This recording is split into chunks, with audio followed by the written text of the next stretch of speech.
Well, a Caleb Williams bombshell right before this show gets going. We have digested it. We're going to break it all down right now on the CHGO Bears Podcast.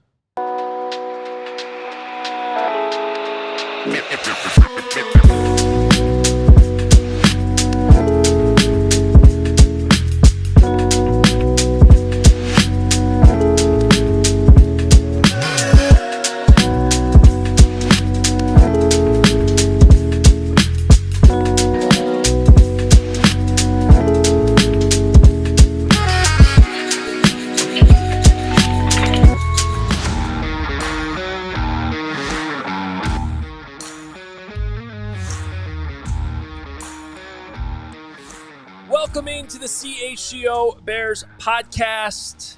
It is Thursday, and this team is always interesting. Adam Hoge, Mark Carmen, Greg Braggs Jr. with you. We had a whole show planned for you about the schedule.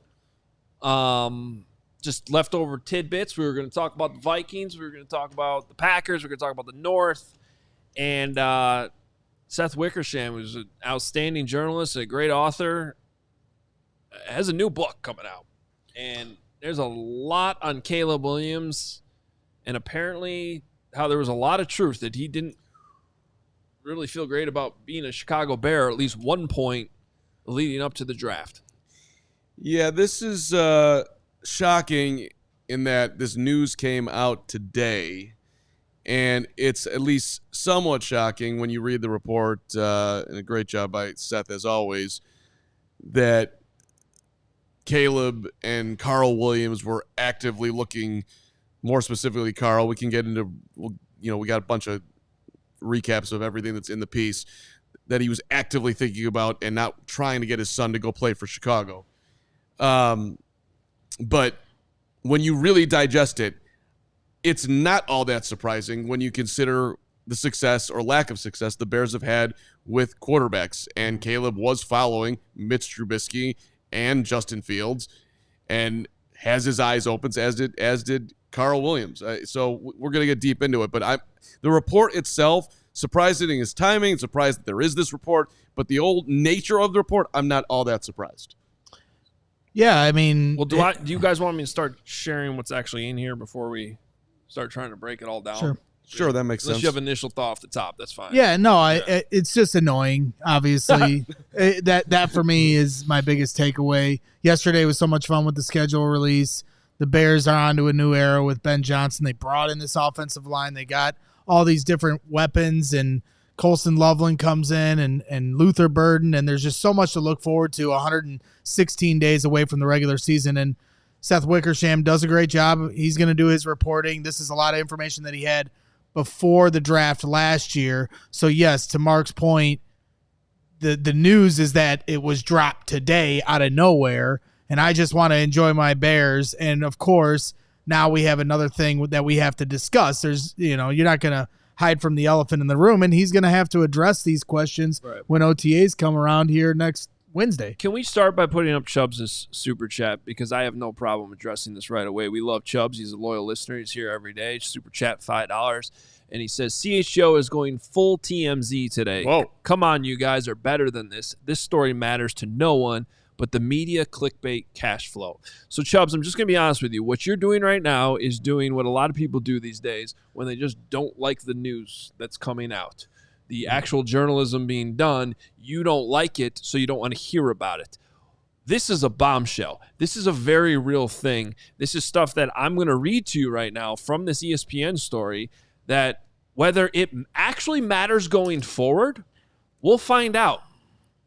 Hasn't really changed my opinion on how Caleb Williams and the Chicago Bears can still be very, very successful together.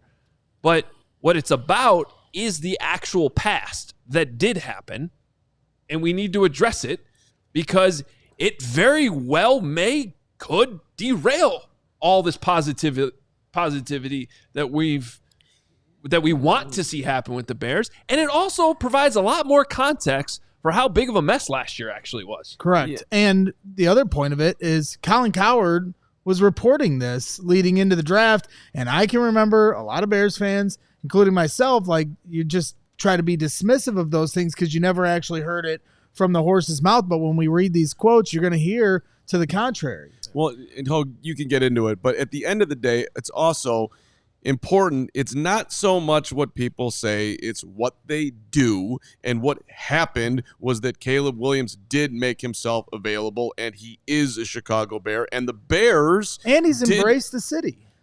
Sure, the Bears also did fire Shane Waldron, and they did fire Matt Eberflus, and they did have an offseason of building a team around Caleb. So these are things... Add on to you get sure what's said, but this is what actually has happened too. But anyway, get into the piece because I think a lot of people, I'm sure, have not read it yet. Stephen, bear with me. I know you got the graphics. Just kind of go with what I'm saying.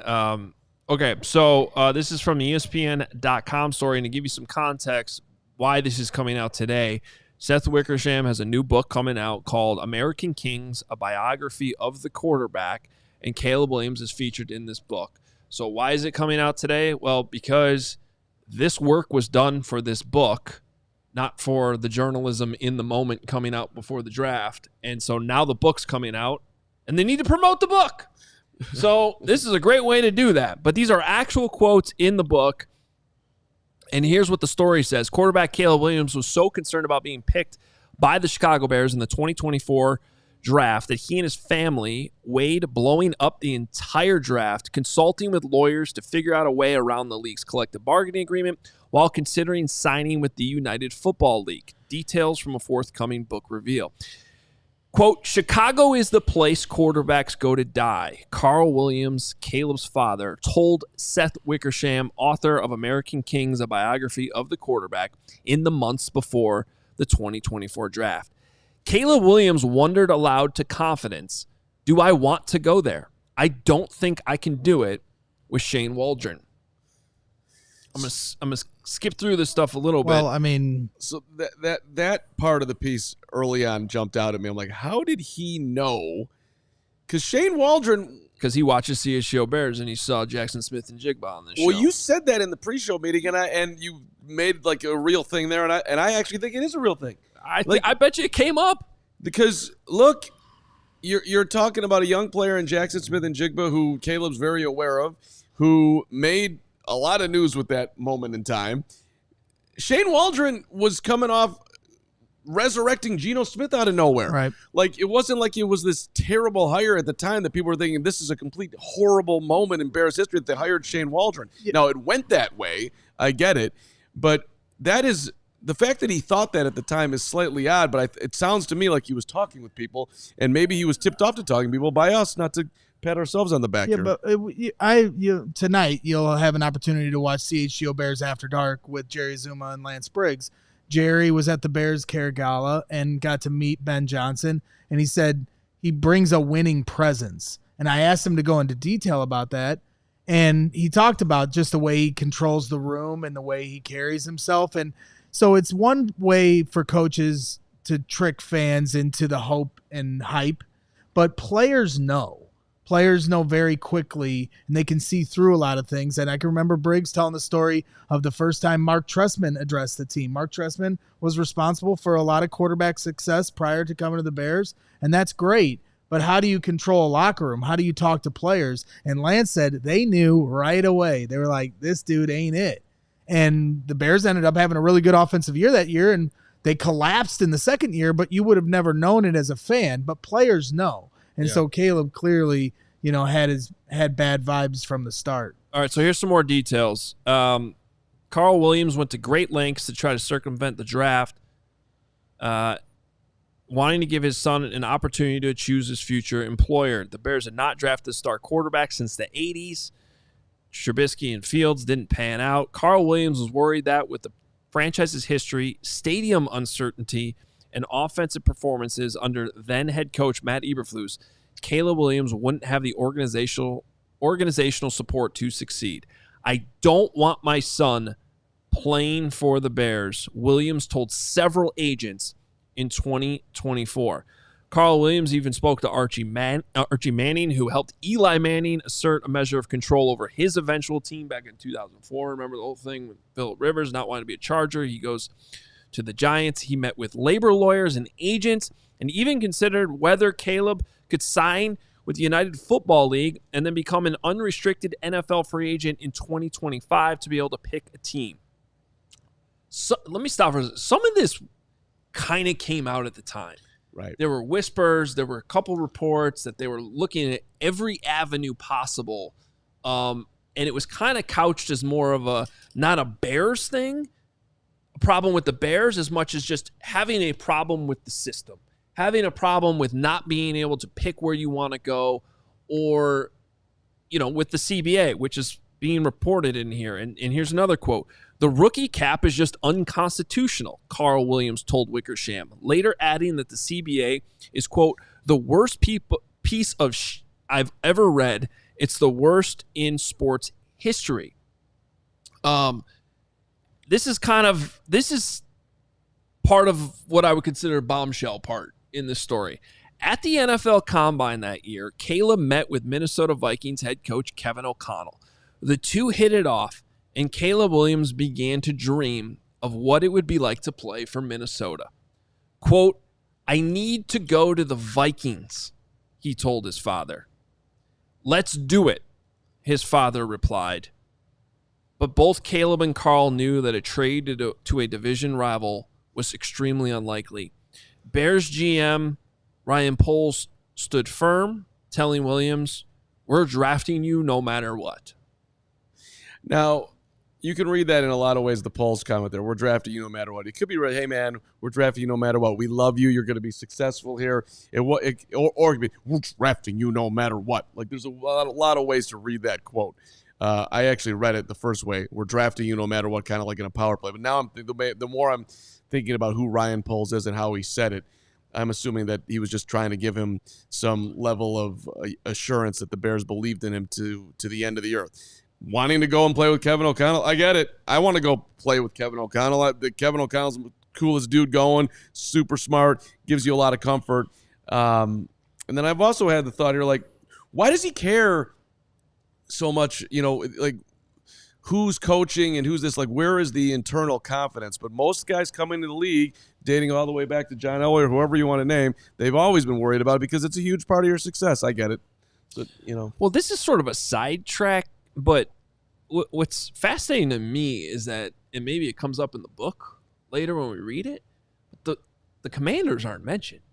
I have a picture of Shane Waldron standing next to Cliff Kingsbury at the Pro Day, and we're going to get into the Pro Day here in a second because I was there, and there's a lot of things that are just flashing back into my memory here. Yep. But there's been reports out there that the Commanders were going to draft Jaden Daniels, even if they had the number one pick. And this kind of lends credence to that because it doesn't mention, like, let's force a way to go to my hometown of Washington, D.C. Right. That's interesting. It's the Minnesota Vikings. So that I'll say this much too at the Combine. We had the opportunity. He got peppered with Chicago questions. Everybody knew that he was going to come to Chicago, or at least at that time, that was the assumption. And he did great at the Combine, answering all the questions. He was asked about playing in Chicago and that idea. He was asked about his dad's involvement, and I thought at the time, and I still do, that he did a great job of handling all that. There was even a guy that called him out, as soon as the thing started, like, why are you scared to participate in the Combine? So, like, I thought he carried himself pretty well at the Combine with all this going on behind the scenes. Yeah, well, and to that point, look, I think one of the bigger takeaways for me in this is his personality part of it. He didn't want to blow up the draft. He didn't want to be unliked. He didn't want all that smoke. He just wanted to get to some level where he felt like, I can play in Chicago and not do all that. It's going to work out, and put some trust in that versus being the dude that is wildly unpopular because he completely advocates for himself and doesn't care what anyone else thinks about him, follows his dad, which would have been, again, it would not have landed well. No. But hopefully, the jury's still out, but that might have been the best thing for him. Hopefully not, now that the Bears are finally going in the right direction. But everybody could see going into last year that keeping Matt Eberflus and hoping that it worked out with the new offensive coordinator was insane. Kevin O'Connell thing is interesting, too, because if you remember at the end of the game in Minnesota of Kevin and Caleb talking, and it seemed like it was a more intimate moment than you see most times with interactions. That's a good point to bring up. Also, for my interactions with Kevin O'Connell and Shane Waldron, night and day.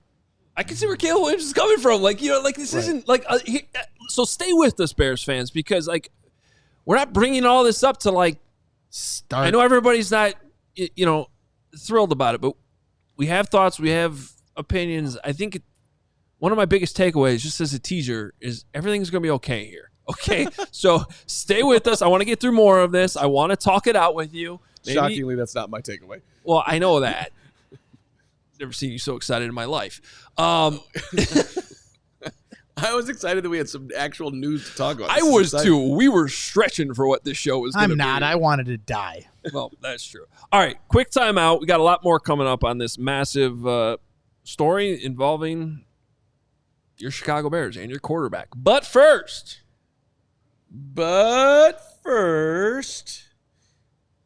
Sunnyside Cannabis Dispensary, your home for judgment-free cannabis shopping, a place where all kinds of visitors are welcome to explore, discover, purchase a wide array of high-quality products. Sunnyside is everything you need to elevate your summer. It's a one-stop shop for all your cannabis needs. Sunnyside has an expertly curated menu, over 100 strains to choose from, plus easy online ordering and in-store pickup. If you go into the stores, they're everywhere. Wrigleyville, River North, out to the burbs. You can go as far south as Champaign, as far north as South Beloit. And if you're just starting out, Sunnyside has expert guidance, brands we know you'll love, like Good News and Mindy's. Visit sunnyside.shop for bright buys every day, including 50% off your first 3 online purchases. Enter promo code HICHGO at checkout to qualify. Again, that's HICHGO at checkout to qualify. Exclusions apply. Sunnyside Cannabis Dispensary. Bright buys every day, only for 21 plus or Illinois medical card holders. And shout out to our friends at Game Time Tickets. The NFL schedule release. You saw that yesterday. If you want to catch Caleb Williams in a Bears uniform for the limited time that he'll still be in Chicago, you can go do that right now. Game Time. Knock it off. Make scoring NFL tickets faster and easier. Exclusive discounts. You're going to find great seats for as low as $100, sometimes even less than that. The Game Time guarantee means you can trust that you'll get 100% authentic NFL tickets on time and at the best price. Just the super seamless, easy process that you expect. Plus, the fees are always included, so what you see is what you pay. There's no sticker shock at the end. That is always one of the worst parts about doing this, when you all of a sudden realize you're paying $38 more per tickets. They don't do that at Game Time. Lowest price guarantee. Game Time ticket coverage. Take the guesswork out of buying tickets with Game Time. Download the Game Time app, create an account, use the code CHGO. $20 off your first purchase. Terms apply. Again, create that account. Redeem code CHGO. $20 off first purchase.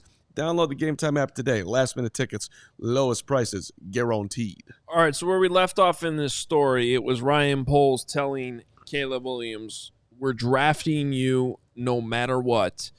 After Caleb apparently wanted to go to the Vikings. He told his father, I need to go to the Vikings. His father said, let's do it. Ryan Poles said, hell no. This is all, if you're just joining us, part of a new book coming out by Seth Wickersham called American Kings, a biography of the quarterback. All right, so that left one option, according to the ESPN story today, to publicly attack the Bears and the city of Chicago, hoping that it would make the situation untenable, similar to what Jack and John Elway had done with the Baltimore Colts back in 1983. Carl Williams told Wickersham, he's worried about me taking bullets. I don't care. I just don't agree with this, blank. You know, I'm more interested in making sure that he can do what he wants to do. But Caleb was concerned that if they did try and the Bears refused to trade him, it would make a tough situation worse. In the end, Caleb Williams told Wickersham, I wasn't ready to nuke the city. There it is. He, after a pre-draft visit to the Bears facility, Williams believed he could be part of a process to turn the franchise around. I can do it for this team, Caleb told his dad. I'm going to go to the Bears. The Bears declined to comment for the story. And as Wickersham points out, the book also sheds light on Williams' tumultuous rookie season, in which both Eberflus and Waldron were fired and the Bears lost 10 straight games. and this has actually been out there before. At times, Williams said he would watch film alone with no instruction or guidance from the coaches. Quote, "No one tells me what to watch." Caleb Williams told his dad, "I just turn it on." And I want to give a shout out to Taylor Dow. You know, she does work with Windy City Gridiron. She's also down in Jacksonville doing Jags coverage. She does a little bit of both, living down in Florida. She was all over this in December. She reported this on our CHGO Bears airwaves later at the back end of the season. So shout out to Taylor Dow because she had this. Yeah, no, it's Taylor's awesome. That's a good underlining by you. So look, I think on the surface, a lot of the things that were rumors, seem to have been debunked. Were really there. I mean, that's one of the big conclusions here. I had written a piece back at the Super Bowl. Like, this is going back a year, really before the pre-draft process started, in which I had talked to a bunch of sources and tried to separate fact and fiction. And one of the things I had in here was a quote from, because I talked to a bunch of people that had been around Caleb, that coached him, and I'm just trying to pull this up right now. I have a quote from one of those coaches that said his family is always looking for the best situation possible to put his talents on display, adding that the Bears' lack of historical success at the quarterback position, quote, might be an issue. Sounds like it was an issue. Now, those people I talked to, though, also questioned, and that turned out to be right too, that Caleb would actually go through with putting his foot down and being like, I don't want to be a Bear. And that part of this ended up being what won out. And I think that that's important. To have concerns about Shane Waldron, that was correct. To have concerns about the Bears' history, the situation he was entering, in hindsight, all of that was correct. I do not blame a father for wanting to put their child in the best situation possible to have success. I really don't have an issue with that whatsoever. And I think from what we learned last year, Carl and Caleb had a lot that was fair to be worried about. And I also think we learned that this story I wrote was before all of this happened. If you really think about the timeline, this was published at the Super Bowl. This stuff about the combine, a meeting with the Vikings, all this stuff happened after that. And it ends up being kind of like foreshadowing of how this all, now that we know all this, actually played out. Carl was concerned. Caleb was concerned. At one point, Caleb wanted to go to a different team. Turns out it wasn't the Commanders. Turns out it was the Vikings. And yet, when push came to shove, the meetings at his pro day, which we'll get into, it sounds like the visit to Hallis Hall was incredibly important. The Bears did what they needed to do to convince Caleb to not, as he apparently put it in this book, nuke the city of Chicago. Right. And go through something that would have been incredibly dramatic. So I don't know that I'm necessarily surprised by any of this, you guys, but I do think it's important that in the end, he was okay with going to Chicago. I'm sure last year was not great because he was probably regretting it many, many times. But here we are. It is 2025. Ben Johnson is here. They've seemingly, hopefully, fixed the offensive line. He has a lot of weapons. And so how we got here has been tumultuous. But I would hope that the thinking is right now on May 15th as the story comes out, that Caleb Williams is feeling much better about this whole situation, and hopefully Carl is too. So I think they are to that point. They have to be.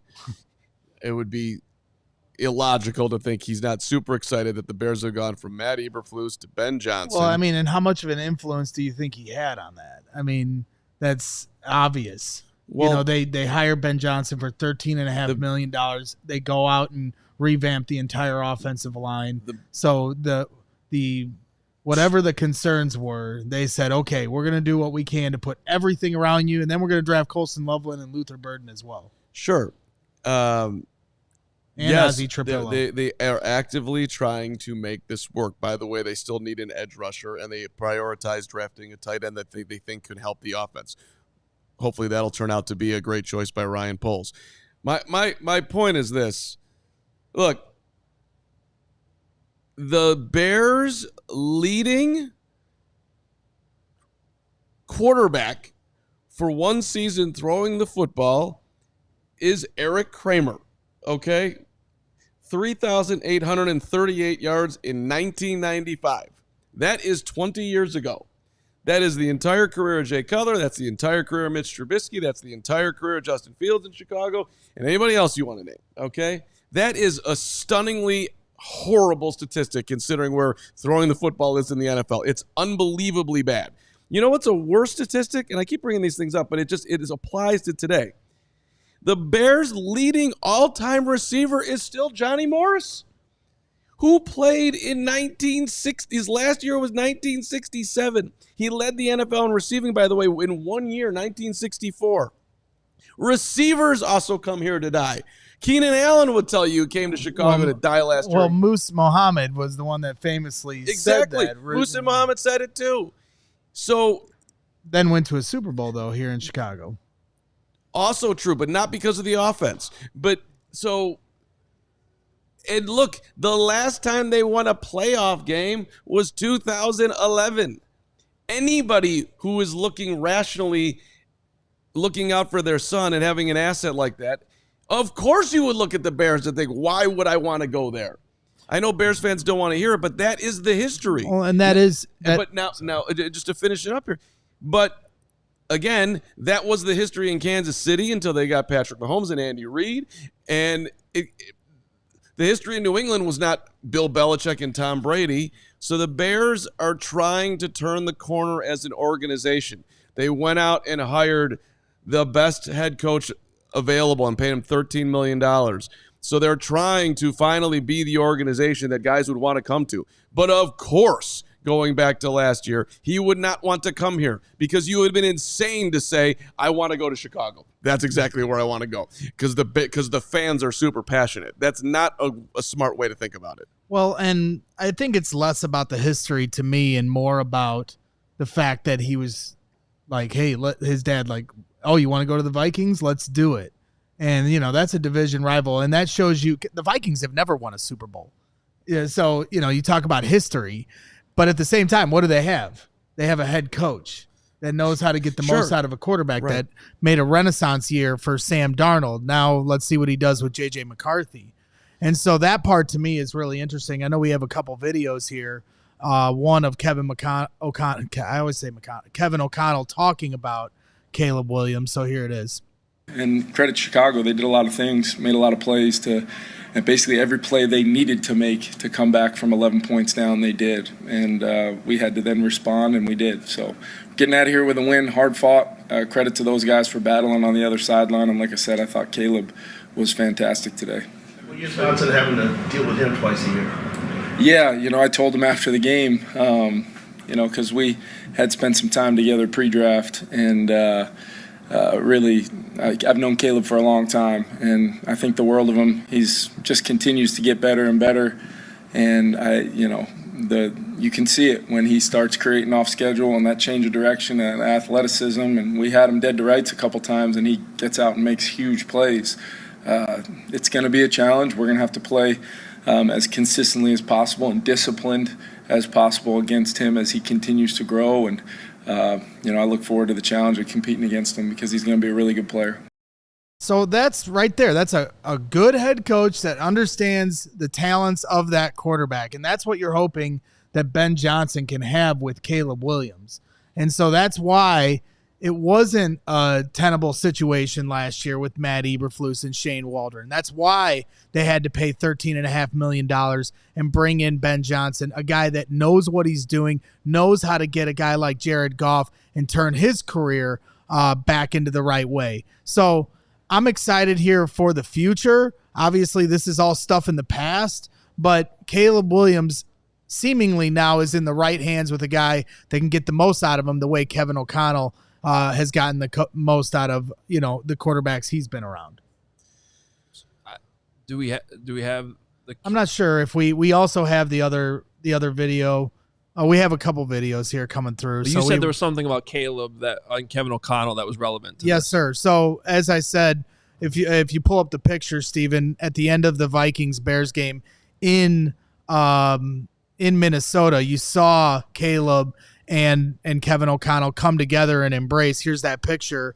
And Caleb, after the game, talked about what was said during this interaction. So you heard Kevin O'Connell. Now you can hear what Caleb said, after a tough loss for the Bears. Yeah, his message just to keep going. Hell of a player, keep going, way to fight. Sucks that, he said sucks that, got to go against him for a while. Or that he has to go against me for a while. But, hell of a player. I'm excited to see me out there fighting and leading these guys. When you get a guy like him, that's, his offense and head coach and his guys love him. I have a few old teammates over there that talk about him and have talked about him and, they love him. And, so when you, and met him at the draft and all these different things. And so when somebody comes over to you that's, having guys and having Sam Darnold even out there balling, and he's been a great coach so far, I believe, and you believe and you hear, and those encouraging words are important.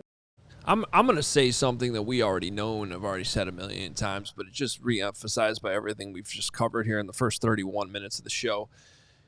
Ben Johnson was the only option for the Chicago Bears to be the head coach.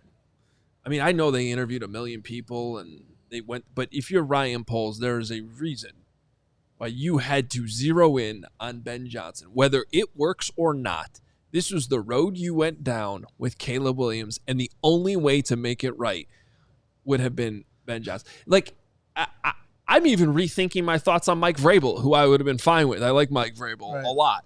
But, like, given this situation and what they needed, and hearing now the connection that Caleb Williams made with Kevin O'Connell, hearing Kevin O'Connell talk about Caleb and Caleb talk about Kevin O'Connell, we know that Kevin O'Connell is friendly at least with Ben Johnson, and they text and stuff. Yep. They could not have hired anybody else to realistically make this work, and they had to be all in on him. They had to pay him everything possible to get it done, and I hope it works. I am optimistic it works. But if all of this had come out today and Ben Johnson wasn't the head coach of this team, they'd have had to pay $20.5 million again. I mean, is he traded this week? I mean, I'm not even kidding. And here's, I know that it was kind of used as leverage, but remember when Jay Glazer had put out this report that teams were inquiring about trading for Kevin O'Connell, and then he gets the extension here a little bit later. So maybe it was the Bears. You just never know. But I know that Kevin O'Connell ended up getting a well-deserved contract extension, but it is an interesting tidbit to think about. Well, and just to quickly follow up on the soundbite that we just played, does he not sound like he's like that was his long-lost friend that he wants to go hang out with every single day?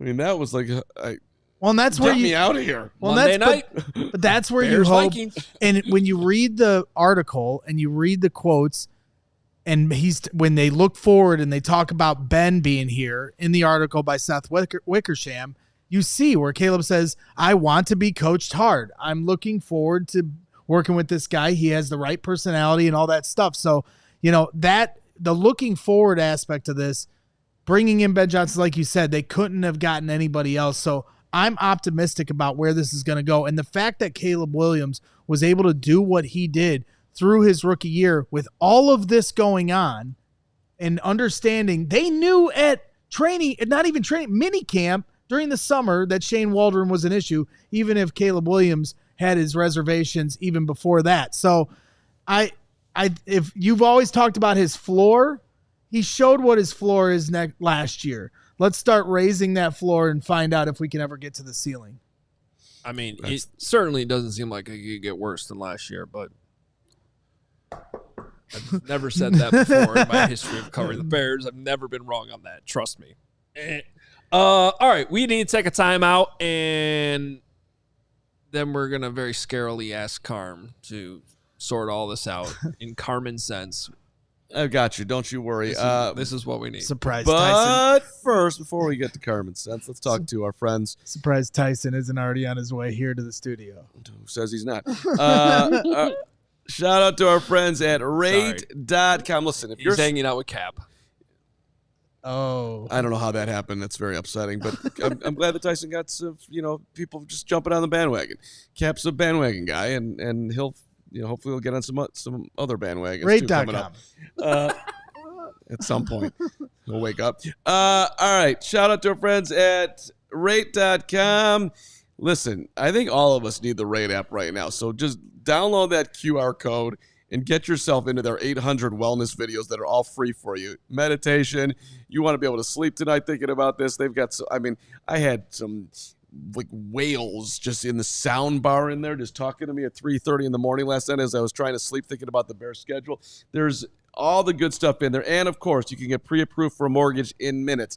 I am actually closing on my new house today, courtesy of the Rate app. And let me tell you, I never would have figured it out. And my guy, Billy Schaefer over there, the rate that I got, the payment process, all of it, it never would have happened anywhere else. So, God, thank you to Big Billy and everybody. Also, I got pre-approved in minutes. I'm the most disorganized guy going. They helped me out. If you're thinking about a home equity loan, personal loan, you can secure one in under 15 days. That's there for you. They also have the best homeowners and auto insurance for you. You're overpaying. Go on the Rate app. Let them quote you. It'll get better. Whole thing's powered by AI. Smart. Saves you money. So if you're stressed out on the loan or a mortgage, let the Rate app handle that. And once you got that covered, get into the free wellness videos. Cook something up beautiful for your next holiday or just this weekend, whatever. Download the Rate app today to get started. All right, new vehicles are in store at Rate Chrysler, Dodge, Jeep, Ram. This is your chance to score a great deal during the employee pricing plus sales event. That's right. You get the same price that Race Car Pelly pays at his own dealership. That's amazing. I think that's true. Head to Ray CDJR on Route 12 today to choose from their huge inventory of new Chrysler, Dodge, Jeep, Ram vehicles. Right now, you can lease a new 2025 Jeep Grand Cherokee 4xE. That's the plug-in hybrid for only $245 a month. That's an insane price for 24 months. Plus, you can shop over 125 vehicles priced under $20,000. They have a friendly team of brand experts. The team at Ray CDJR is here to help you during each step of your car shopping journey, and they prioritize affordability. So you're not overpaying for the vehicle you need. You're always going to get Ray's price promise. We tell you about it all the time. You can shop confidently with no add-ons or hidden fees ever. Don't miss out on the employee pricing plus sales event for huge savings on the Jeep Grand Cherokee, which is what I drive. For more information, visit Ray CDJR today on Route 12 in Fox Lake or online at raycdjr.com. They've been serving the community since 1963. It is now time for our favorite segment. It's called Carmen Sense, and it is brought to you by Rate.com. Download the Rate app today and keep both your wallet and your well-being happy. Look, what's working, what's not working, how does it all add up? We're going to live in reality, Mark Carmen's reality. I know it's scary, but Rate.com is going to bring us there.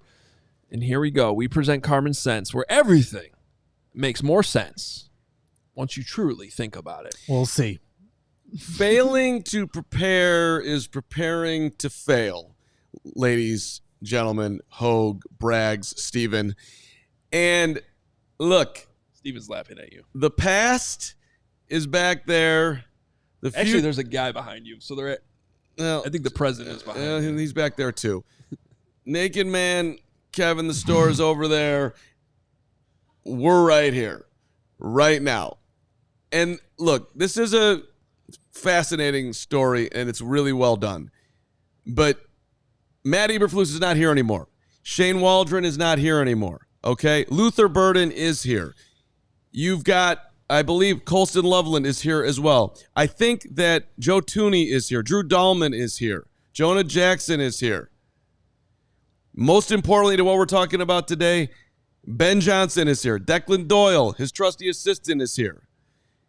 The only thing that matters about the Caleb story today is what happens going forward. And by all accounts, Caleb has been in the building. He's been running plays by himself in a dark room, walking through things. Declan Doyle's impressed. The only option here for the Bears is to move forward and Caleb needs to sit in that room with Ben Johnson until he doesn't want to sit there anymore and stay there and past that until he gets it and has it. And he can run the offense like he knows it, like he's never known anything in his life. And if he does that with this talent, this story will be something that you can look back on.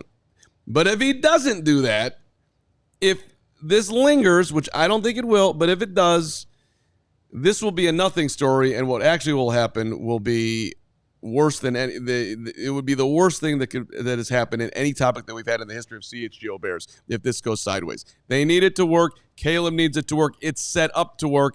He's just got to put on the time, trust who's there. This is a different situation going forward, a zillion times better than what it was when he got here. So this is everything that we're talking about today is in the past. The future's right there for him. If he lives in the present, I think Bears fans will be dancing around the streets of Las Vegas with us come September 28th. It's all good. And that is Carmen Sense. Preach. That was very good. Preach.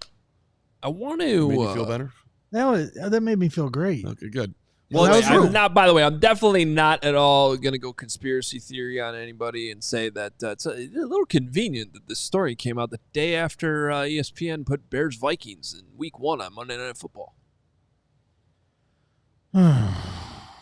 That's definitely a coincidence. Those dang journalists. Interesting. In their journalistic ways. But it is true. By the way, that would not be the journalist. That would be the higher-ups that are like, who's in control of the book sales. Schedule this, and we're going to put the book. But I know you wanted to talk about the pro day because you had an opportunity to go out to the USC Pro Day, see Caleb Williams, try out, and we talked about it through the process last year. To rewind back, we talked about how Caleb Williams was trying out for the Bears. The Bears were also holding a tryout for they had to show Caleb what they were all about and what they could offer him. And I know that you had kind of a firsthand experience to kind of look at all that. So I want to take you back to March 20th, 2024, so this is post-combine where they briefly met and about a month away from the actual draft. And there were a couple things like that day that I definitely found notable and interesting. I didn't think at the time they raised to the level of giant red flags, but they definitely were like, oh, that's interesting. So, and there were just like some subtle ones. Like I pointed out that morning as I was covering it, Keenan Allen was there. I didn't remember an NFL player ever showing up to a pro day. And it seemed awfully convenient. I mean, he lives in the area. They had just signed him. They traded for him. Now here he is at the pro day. The Bears had a huge contingent there. The Vikings had Josh McCown I have a photo of him there. Like they were represented too. And then we have this video that we took and put out at the time. This is not new.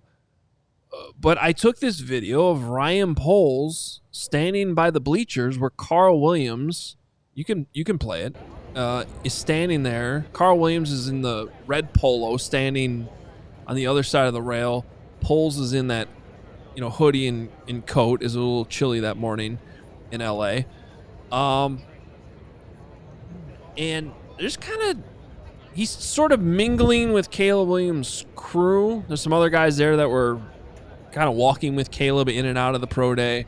I think one's like a manager and kind of helped him with, his stuff at USC at the time. And then right there, they shake hands, Ryan and Carl, and then Ryan walks away. And it came out later this is the first time they had met. And I just found that interesting, that they had never had all this stuff, all this concern, especially now that we know all this too, that it's out there. They never actually had a conversation at that point. Yeah. And I don't know what to make of that. It's very odd. And, like, you would think that he would be right there when he shakes his hand. I'm assuming they talked earlier that day. That wasn't the first meeting right there. Because if he literally was just meeting him right there and he gave him a 1-second handshake and walked away, that's what's not in the beginning of the video is they greet each other at the beginning. Okay. The video started And how long, if you can go back in the Hoge machine, how long do you think they talked? The whole thing probably lasted a minute, and we got 30 seconds of it. No, we got more, like 45 seconds of it. I don't know. Okay. We don't need to analyze it that closely. I think it's like the Zapruder film. To me, my takeaway now is obviously, I mean, if the timeline, I guess we don't know exactly when Seth Wickersham is saying that Ryan Poles was like, no, we're drafting you no matter what. I mean, if that was before the pro day, before the visit to Hallis Hall, that would be very interesting. Well, it could have been that day because it came out later. I believe it was reported by Brad Biggs that they went to dinner with a big contingent at some restaurant. Right, but Remember? the Bears presented this like they hadn't made up their mind yet, that they needed to spend all that time with Caleb. We're going to do our due diligence. The 2-hour meeting face to face that Matt Eberflus had with Caleb one-on-one, which in hindsight maybe was a terrible idea. We saw how those were going at Hard Knocks. Yeah. Those were awesome. Carmen was all over that. But I guess what I'm getting at is maybe the distance Ryan Poles played here with Carl Williams was a good thing. Get tight with Caleb. Don't worry about Carl. Carl didn't come to Hallis Hall. And it's after that meeting that we learned, that visit to Hallis Hall, that we learned that Caleb told his dad, dude, I can do this. I'm going to be a Bear. So it's very interesting to look at in hindsight, but I'll give you one other little red flag, and this was a red flag I actually checked in on and did reporting on that time. Caleb said that day at that pro day that he had not scheduled his meeting with the Bears yet. His visit to Hallis Hall, his visit to Hallis Hall had not been scheduled yet. And I thought that was a little weird because I was like, the draft's in a month. These visits are happening. We don't have it scheduled? And basically it was just communicated to me that he's got a big team and they got to figure it out with the schedule, yada, yada, yada. It was downplayed. And in hindsight, I'm actually like, well. Yeah, they didn't know if they wanted to have that meeting. They were figuring out if they wanted to do it. I don't know. I think, look, the evidence says now the Bears played it right. They got him to Hallis Hall. They won him over in that visit. And, dude, he's not, whatever happened in the past, like you just said in Carmen's sense, he is a Bear now. Yeah, and We're look, running forward. Let's lean into, again, what he says, what he does. The Pope just came out and is Chicago's Pope. This dude's tweeting out the Pope. I mean, you can't. Pope. The Pope was that was our guy. That's what Caleb's. He's here. He's living it. He could have pouted and done a zillion things last year and made a whole stink. And it's not a shot at Justin, but like it could be coaching. Remember that? Caleb did none of that last year. He did. None. He did. There was like a little snidbits where he was like, shout out Snippets. So shout out to where he's like, there was one after one game where, I'm not here to question or whatever. I just do what they tell me. It could have been. It wasn't the nicest way of putting it, perhaps, and he sort of took himself out of criticizing when I got to go back. I shouldn't have brought that up exactly but there was. I know. Do you know what I'm talking about? Yes. Right. Okay. But the point is that he played the good soldier last year, and he's doing it now. Maybe I'm sure there's some part of him that thinks the grass would be greener elsewhere, but he's here and he's dialed in, and I think there's a great chance that him and Ben hit it off, and it grows to something that's never been seen before by any Bears quarterback. It is odd that they didn't have like a bunch of meetings, combine, and then afterwards, and then after his pro day, they hadn't already met. You have the number one pick if you're the Bears. And then, yes, it does come out once he did go to the Bears facility. Williams believed in this article by Seth Wickersham, Williams believed he could be part of a process to turn the franchise around. And I love that mindset. But the other thing that's just clear as day to me when it comes to all this is It just shows how stupid the Bears were for keeping Matt Eberflus. And it's proven by what happened this last year. They lose 10 games in a row.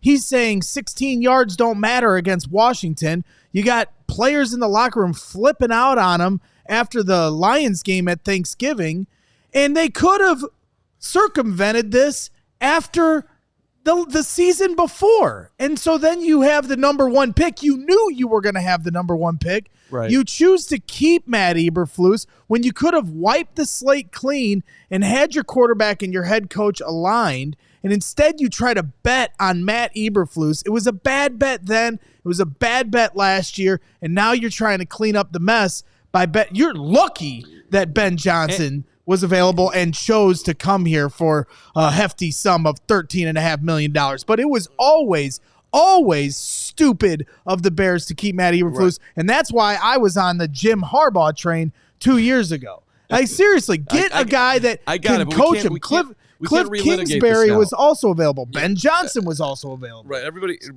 Ben has come out and said he wouldn't have taken the job last year. Fine, I'm just saying. And Harbaugh was never happening in a million years as long as Kevin Warren was the president. Money talks. Too. No, that's fine. There is no world in which Jim Harbaugh would have come to the Chicago Bears with Kevin Warren as the president. All I'm telling you is the Bears needed to move on from Matt Eberflus. Okay, but right, you can talk about the options and throw people to the side all you want. But the obvious... No one's arguing that, dude. Right. The obvious was that they should have gotten rid of Matt Eberflus. Right. No one's arguing that. But my thing, what I'm thinking about right now is, if you're Caleb right now, if you're the Bears right now, how are you playing this? When Caleb gets... I'm glad you brought that up. If I'm Caleb right now, and people ask me about this, I don't know how he's going to do it, and I'm not a PR specialist here, although I should be, because it's just one of my many talents here. I think he should be honest.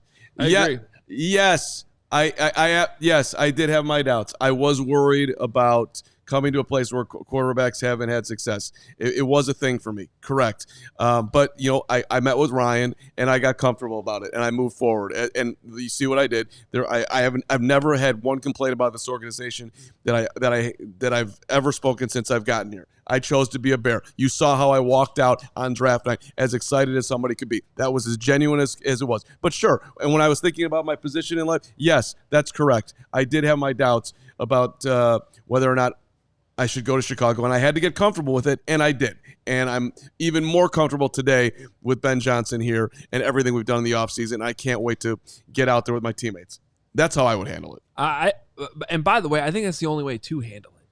Yeah. Because you look, you're quoted in this book. Right. This isn't like made up with anonymous sources. Carl and Caleb are on record. And then on top of that, you have, what was he, GQ or Esquire? What was it? Esquire was the recent story. And he was honest in that and talked about his struggles last season and how emotional he was about it. And crying at and nights. That in context with this stuff that's from before the draft, it all makes sense. So if you were to come out now at Hallis Hall the next time he talks and just be like, my only focus is the future, or they're just trying to sell books, and I don't think that's Caleb. Like, Caleb's never really been that way. He has been introspective.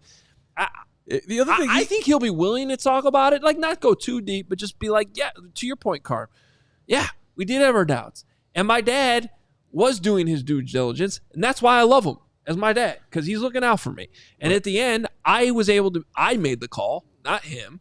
I decided I wanted to accept this challenge, and I'm full steam ahead with Ben Johnson and everybody here, and I love my teammates, and we're going to go win a Super Bowl. And that would be the best PR way to handle this. Well, and it wasn't just about reservations about the team, but about being in control of your own destiny coming into the league.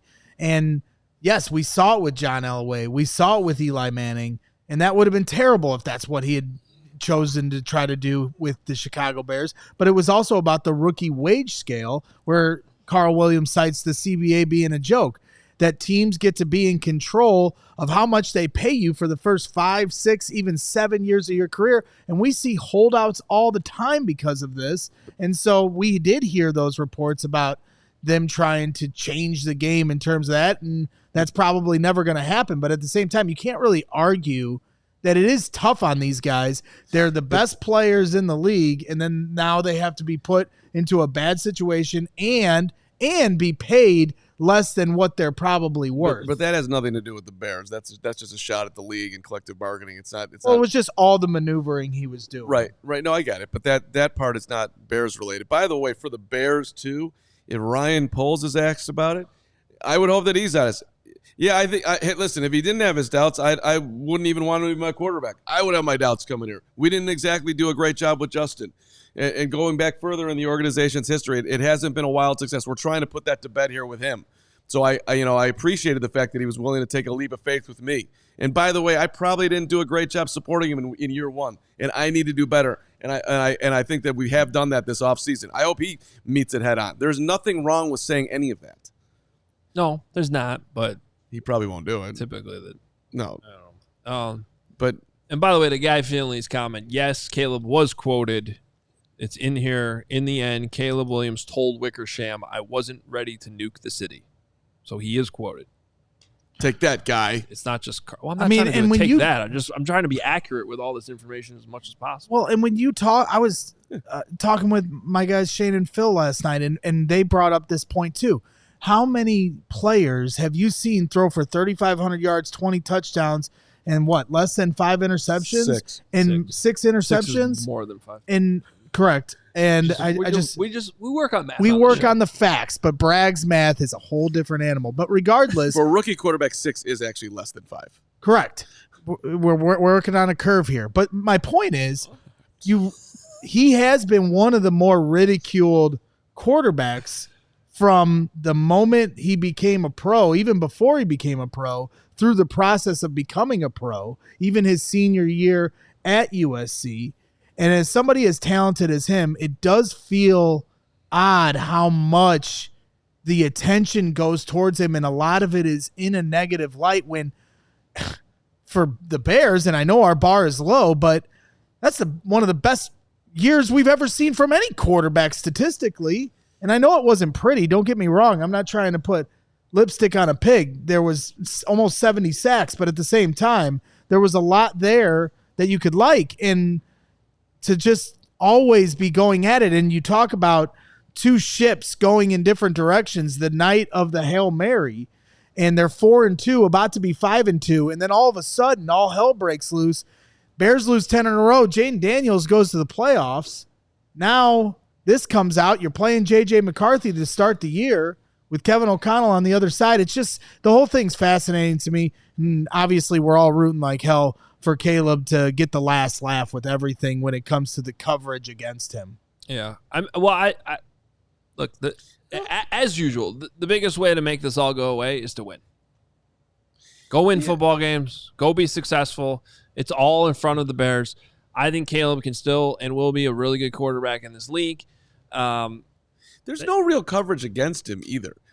That's not true. I mean, they railed against him for crying with his mom. Oh, that's true. That's a whole different. That's a different topic. But yeah, that's fair. The painted fingernails still gets brought up, not just by people outside the city, people in this city. You know, the pink phone, all this stuff. But that's such a small, weird minutia fandom. People who say Tyson Bagent should start over him.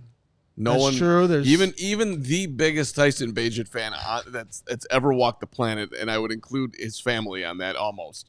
I don't say that. Well, but that's why we have nothing but diehards here in the chat. Want to give a shout out to our diehards at allchgo.com.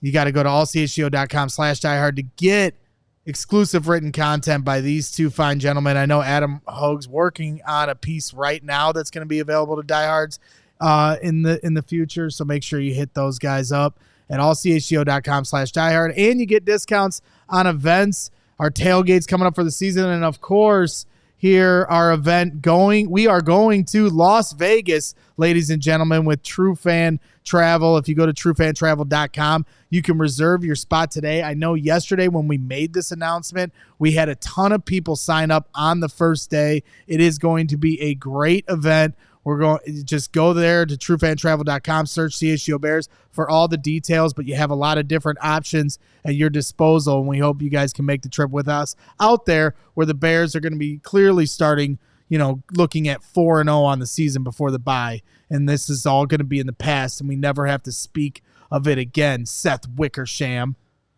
Don't get mad at Wickersham. I'm not mad at him, Seth. I'm not mad at Seth. We're not. Yeah, you definitely did not email him 30 minutes ago. Yeah, I did. To explain himself. All right, let's get to Die Hard. I don't know why I said Die Hard. Super Chats. You guys are all, you diehards are, you Super Chatters are diehards, and vice versa, I think. And we love you regardless.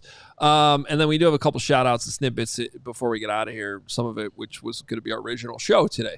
Tom Hagen, $2. Sounds like Caleb could use a wartime consigliere. I should have let Braggs read that. It's a missed opportunity. Braggs, read that super chat. What did it say? Sounds like Caleb could use a wartime consigliere. You almost had it. No, that's French. Consigliere. Consigliere. No, I think I got it right. I said it right. Consigliere. I don't think that's it. That's not right. I'm pretty sure in the movie Analyze This exact word comes up. I'm going to go. We're finding that after the show. Consigliere. Gary's here? Chubbs 82, $5. He's on the team now, so it doesn't matter. It doesn't matter at all going forward. Another $5 from Chubbs, who has no interest in this story whatsoever. It's coming out because he wants to sell his book, and it's the offseason, the best time to sell that kind of crap. Oh, Chubbs. It's definitely coming out because they're trying to sell the book. It doesn't mean that it didn't happen or that it isn't true. Chubbs, how often do you get defensive about things that are going on in life that you have no control over? And my guess is the book's going to be really, really good, like most things that Seth Wickersham writes. You don't need to be defensive about this, Chubbs. It's okay. Everything's fine. Will Land, $10. Am I crazy, or does this need a statement from the Bears and or Caleb Williams? This is going to be a massive story. It will be asked about Will Land. You're not crazy. You are not crazy, Will. And how he handles it is important, as you guys said. If he addresses it, can't really deny it. Yeah. The way the quotes are. Oh, he can, and they might. He can. That'd be tough. He could also decline to comment, which would be tough. He could put out a statement today. I don't know if that's necessary, but he could to get ahead of it instead of let it fester until what's the first day of OTAs? Wednesday? I wouldn't do that because if you're putting out a statement, it would be a debunking it statement, and that's going to ring hollow. I wouldn't do that as his PR executive hired by me. I don't know. With Tyson in your back pocket, I wouldn't trust you. I mean, he's not in my back pocket. He showed up at Cap's house. Office. I mean, I'm sure it's just... Actually, that's not... Guys, we have another show to do. Jake Flanagan, $10. The GM is talking. We should have mentioned it in the moment because it was really pertinent at the time, but somehow it didn't get mentioned. Thank you, Jake. I didn't even see it. I apologize. I did. I hope I'm not fired. $10. More like Jim Kelly and Bills in 83 than Elway or Eli, since both ended up on different teams. That's right. He ended up choosing to go there, and obviously it worked out. Yeah, but didn't he go to the USFL? Jim Kelly definitely played in the USFL. That's true. Years. So maybe I just had that wrong. They kept his rights. I don't remember the exact timeline, but it's Since Flus Waldron were here, plus quarterback history, I can't blame Caleb and Carl. Kelly, Hall of Famer, and 4-time Super Bowl appearance. That is all true, Jake. But if the Bears lose 4 straight Super Bowls... Well, we'd lose Greg after the third. So we'd have to figure out who would be our third co-host in year 4. Would you take 4 straight Super Bowl losses right now? Would I take that? Yeah. Or would I die? I'd die maybe it's both. I would die after the second one. So no, I wouldn't even. He said the third. I wouldn't even get to 4. Yeah, Jim Kelly did start in the USFL. Yeah, I would die for 2 after years. the second one. I might not know how to say that one word I thought I knew how to say, but I knew that. Do we have a ruling on that, by the way? It's consigliere. Consigliere? My consigliere, Michelle. That's from Dodgeball. Consigliere. It's consigliere. Well, talk to the Don. I apologize to all the... Why are people saying I said it right? Because they're mad at me because I deferred to the idiot over here. I thought I was saying it right, and then I teed you up to say it wrong. I did say it right. Which is funny. It is objectively The funny. journalist over here said it correct. The meatball You journalist. did introduce yourself to a sponsor today by saying you were a journalist. Just saying. That happened. You told the king that you were a journalist. That was amazing. The king goes at Luke Stuckmeyer in our White Sox mini pod that'll be released in a slightly amazing way. Anyway, back to you, Hoge. Cub Sox preview. Cub Sox preview. By the way, I will be at the 120 Club tomorrow. So Let's go. Let's go, Hoge. Carm will be there too. This whole ensemble. We will all be at Friday 120 Club tomorrow. If you don't know what that is, every Friday day game at Wrigley Field, every single one, me and the CHGO Cubs crew, Cody Del Mendo, we start at Murphy's. We go into the Wrigley Field bleachers, sit in left field, and then we go to Almost Home afterwards. That's presented by Shady Rays and Sunnyside. We do this every week, and it's the 16th, so it's Cubs Sox. Get your bleacher tickets. Come on out for the rivalry. The Pope might be there, throwing out the first pitch. Might be there. I didn't say will. Why would the Cubs have the Pope come out to throw a first pitch before they play the White Sox? Well, it's like when Michael Jordan threw out the first pitch, and he was a White Sox guy, but he put on a Cubs jersey, and the Pope will do the same. And if he doesn't, then we're going to have problems. Okay. Did you just threaten the Pope? I think you just threatened the Pope. I just threatened the Pope. You better be there tomorrow, Jim. Isn't that his name? Leo. Okay. First of all, his name's Bob. He's Pope Bob. He's Pope Bob from Whatever the South Side. Provost. Whatever his name What's is. his last name? His What's name's Robert. Robert Provost. The guy's Robert in the stands with me at the World Series. He's a normal guy. He's Bob. He's Bob. Robert, Hiya, Bob. thank you. He also was like, I'm not coming to America anytime soon. He said that to Lester Holt the other day. All right. In all seriousness. Not according to Braggs. He's going to be at Wrigley tomorrow. Okay. Well, the Pope will not be there. Might. I will be there. Might. And I am coming in a very high position of power, I would say, because the White Sox are so low that there is a can't lose situation for me. Like, they're supposed to lose. You can make all your White Sox insults, and I'm going to be like, I agree with you. But if the Sox win, that'll be my Super Bowl. And I am going to be insufferable. Just warning all you Cubs fans. Luke Stuckmeyer said that the Cubs better sweep the White Sox. The White Sox are a minor league organization. What do you think of that, Hoge? I mean, yeah. Thanks for proving my point. I agree with you.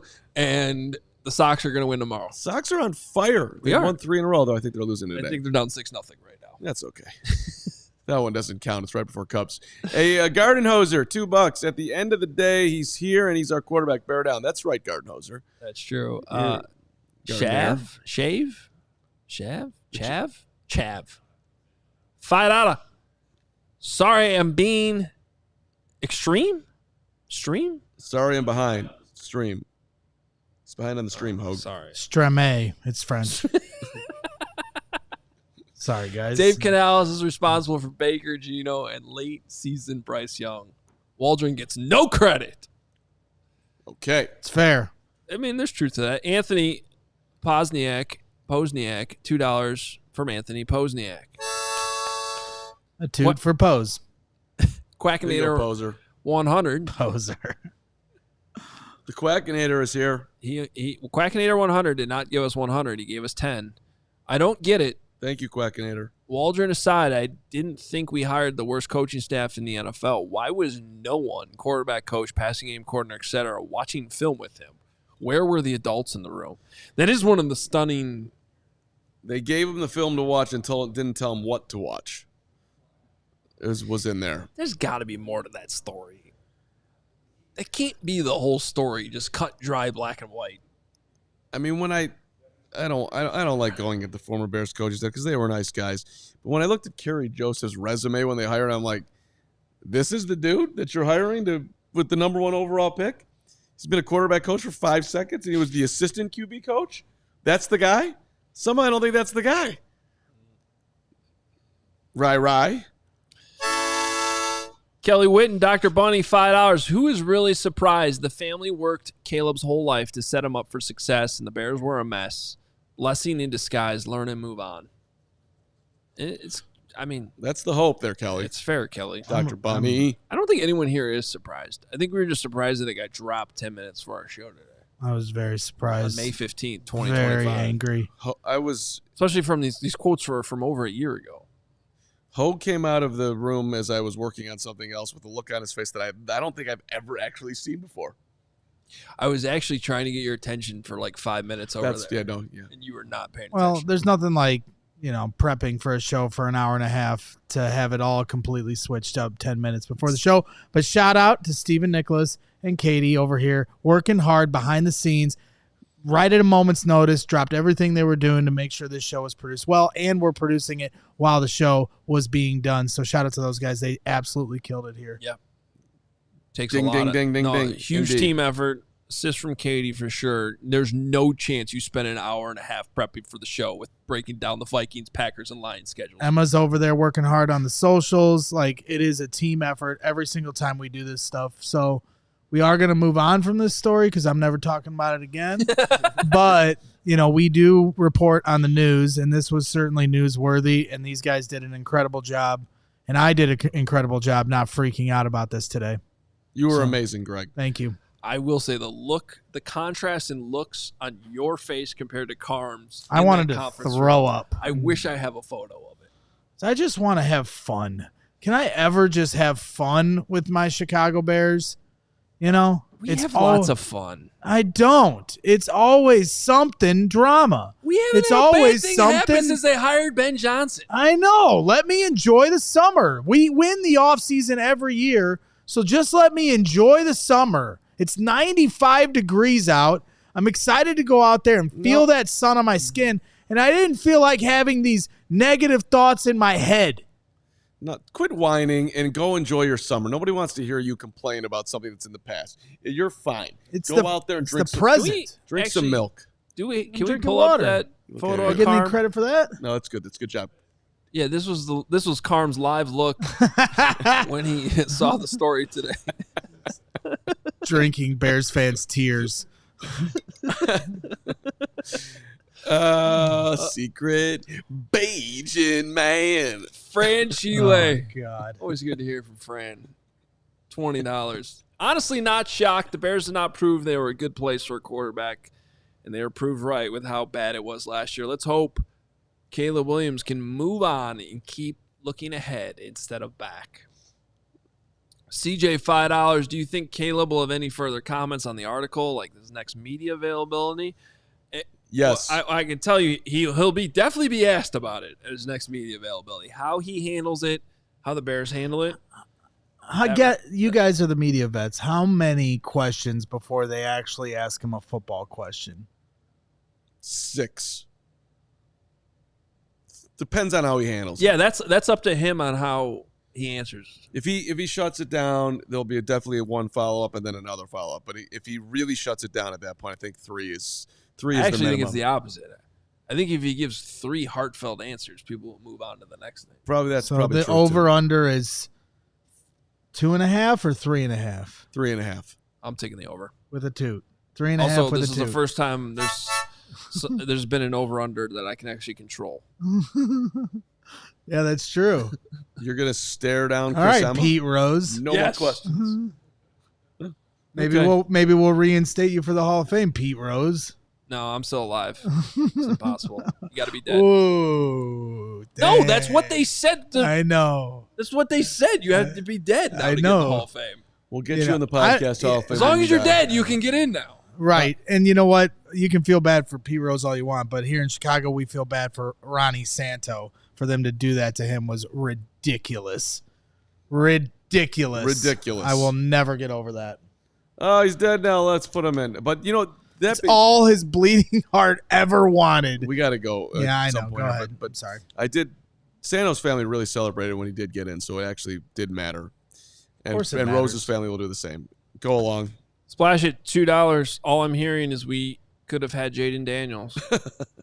He could have. That's one way to look at it. Big Cram $20. This is like if you start getting worried about your partner's past after you get married. It's irrelevant now. You can only look forward to the beautiful life you have ahead with said partner. In this case, 5 Super Bowls. What's your number, Big Cram? Yeah, but what if your partner looks like that guy in the profile picture you got there? I think it's time for Big Cram to really delve deep into himself and let us know all his details. Not a horrible analogy by Big Cram. I like that. It's a good job by Big Cram. As per usual, Big Cram's always on it. Jacob Lentinga, $5. Braggs, can I come jump in the pool today? It's hot out here in the region. # Absolutely. bear down. Come on by. What's the temperature in the pool today? That reminds me of a shout out I'm about to yeah. give here. Rodissimus Prime, $5. Has Chicago ever had anything that wasn't contentious, complicated, or crooked? P.S. You can't even pronounce my name correctly. Don't try French. Yeah, did you intentionally just mispronounce his name? Do you know what his name is? Rodimus Prime. Yeah. It's like Optimus Prime, Yeah. but Rodimus Prime. But since he wanted me to try French, that's what I'm going to do. Rodismus Prime. $2 from Sam Zolfer. Thank you, Sam. $5 from Zero Demon. Time to bench Caleb. Let the guy who wants to be here take over. TB12. We've now uncovered Carm's TB17. burner account. 0. Caleb wants to be here. Kelly, another one from Kelly, It $5. does go sideways. TB17's right there. No cupcakes for Wickersham for trying to take the air out of our balloon. I'll stick with being besties with Potsy. It's a great choice right there. I have 2 shout-outs to give. One is to the Chargers social media team. Once again, winning the battle of team schedule videos that gets put out. I didn't understand it, but Well, you have to like really slow it down to look at all the reference. I Yeah. screen grabbed some for you this morning. that was nice of you. The amount of shot they took a shot at the Minnesota Wild for some reason. Yeah, The Wild are just catching strays in a football video. I mean, if I'm not smart enough to understand your video, it's too. That's just come on. These are football But I did fans. want to point this out. Megan B. Julian, who apparently works on this team, she tweeted, insanely proud of our insane group of creatives. 500 plus combined hours in the game from our crew of Minecrafters. That's how they put all this together. 3, sometimes 5 meetings a week with our writers room group. Countless Slack messages, text calls, and one-off meetings. Everything was done in-house. That is an amazing amount of effort put into like what's basically a 4-minute video to announce the schedule. It really is, and I don't quite understand why people make that level of effort. But it was entertaining. I Well, suppose. I'll just say this though: there's a reason, like most things in life, there's a reason why the Chargers keep winning this battle. They're going to spend that much effort into it. Yeah, I mean, the Bears one did not get rave reviews, but The Jaguars one was horrible. the Jaguars. I'm really rooting for the Jaguars to have a terrible season. The Bears one was fine. It didn't really have anything to do with the schedule. Then at the end, they're just like, "Here's the schedule." Go I Bears. thought it was a good effort, though. I didn't really Go have it. Bears. Yeah. I'm mostly with you. They in were that distracted. I don't need all 32 teams to do this. Typically, it's the Chargers and the Titans. The Titans had another good one. Did you see it? I haven't seen it. They like modeled it off of like a prescription drug commercial, Shout out the Titans. and then all the side effects you get were the negative. There were like shots at the teams that they play. So it was good. Also want to shout out our guy Chris Panko. Panko. One of our awesome sales guys here at CHGO. I learned something about Panko this morning. I have a reputation for walking fast. This was established at the NFL Combine Oh when my God, it's ridiculous. Pat Norton and I were on our own. We would turn back and be 2 blocks ahead of Braggs. Yeah, I wonder why you'd be 2 blocks ahead of me with 2 torn ACLs in the last 9 months, and he's just blowing past me. Yeah. Well, for as fast, Carm would at least stay behind. I don't even think Panko knows this. Panko was walking in front of me this morning, Carm, Whoa. pace. from the train station, and I walk at a pretty decent pace, and he was cruising. Yeah, he ahead. walks like 40 minutes here every day to come to the studio. every day. He walks from Streeterville? Yeah, because last week we had to meet here to be the first ones at the office to open it up, let some people in. Yeah. And he said it takes me about 40 minutes to walk here. Some people have just natural energy and a flowing smile, and that is Chris Panko. You see him, I've never seen the dude in a bad mood in 3 years. His official reaction to this Caleb Williams story would have been like, oh. If you woke Chris Panko up at 4 a.m. and he was exhausted, he'd be like, what's up? And he's always got like the sayings. So he's like, hey, another day, another dollar. Time to make the donuts. You know? Like, yeah, man. Yeah. Let's go, Caleb. Yeah. No problem. We got this. We all need more Panko. It's a great way to live life. Panko crusted. Let's go. Us long striders. Yep. Get out of our way on the sidewalks and streets of Chicago. Pass on the left, all right? Get out of the left lane. You're complaining about how people pass on the sidewalks? Well, at least I'm not complaining about how people drive on Twitter while I'm driving. I'll wrap it up. Yep. It's important. You No, but it's important. He was tweeting about how people were driving this morning while he was driving. I was, but now it's time to wrap. Okay. Yep. Oh, we got to go. Okay. We got to go. Garden Hoser, $2. Around here, Bragg says every name French. That's right, Gardenier. Big Cram, $5. How do you like my picture now? I love your picture. Yeah. It's the drinking coffee one. Okay. Bragg says we got to go, so we got to go. Hey, quick note, though. Tomorrow's show, since we're all going to the 120 Club, I don't want people to be misled. We will have a special pre-recorded Ask Us Anything show dropping tomorrow at noon, so we won't actually be live with you, but we do have a show coming your way. It should be fun and entertaining. We will talk to you then, noon tomorrow.